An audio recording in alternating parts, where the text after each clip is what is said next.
Perkembangan Pancasila dari masa ke masa. Perkenalkan, nama saya Asya Azkia Sururi, NIM 056273994, Prodi S1 Akuntansi UPJJ UT Jakarta. Pendahuluan.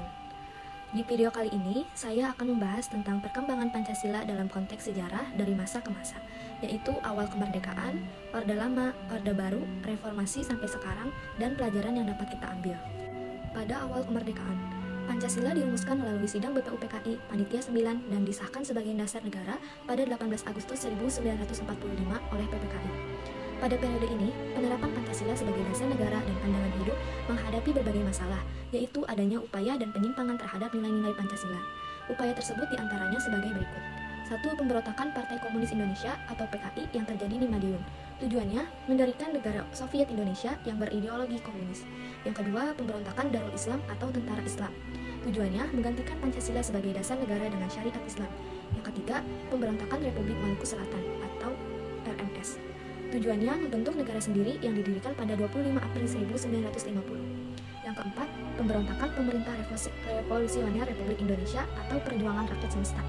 Tujuannya, mengoreksi pemerintah pusat yang dipimpin oleh Presiden Soekarno. Yang kelima, pemberontakan Angkatan Perang Ratu Adil atau APRA. Tujuannya, mempertahankan bentuk negara federal di Indonesia dan memiliki tentara sendiri bagi negara-negara RIS atau Republik Indonesia Serikat. Periode Orde Lama. Periode ini dikenal sebagai periode demokrasi terpimpin, karena demokrasi bukan berada pada kekuasaan rakyat, sehingga yang memimpin adalah nilai-nilai Pancasila, tetapi berada pada kekuasaan Presiden Soekarno. Akibatnya, Soekarno menjadi pemimpin yang otoriter. Misalnya, beliau diangkat sebagai presiden seumur hidup, menggabungkan nasionalisme, agama, dan komunis yang ternyata tidak cocok dengan NKRI. Pada masa Orde Baru, era baru dalam pemerintahan dimulai setelah masa transisi yang sangat singkat, antara tahun 1966 hingga 1968. Jenderal Soeharto dipimpin menjadi Presiden Republik Indonesia. Presiden Soeharto sebagai tokoh utama Orde Baru dianggap sebagai sosok yang mampu mengeluarkan bangsa ini keluar dari keterpurukan, karena beliau berhasil menciptakan stabilitas keamanan negara. Masa reformasi hingga sekarang. Pada masa reformasi, penerapan Pancasila sebagai dasar negara dan pandangan hidup terus menghadapi berbagai tantangan.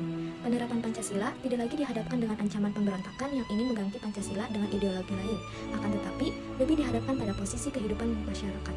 Pelajaran yang dapat kita ambil dari perkembangan Pancasila dari masa ke masa. Dengan sejarah Pancasila, kita bisa tahu bahwa Pancasila sebagai landasan ideologi negara, dengan Pancasila membantu kita untuk mencintai negara dan membentuk rasa nasionalisme dalam hati.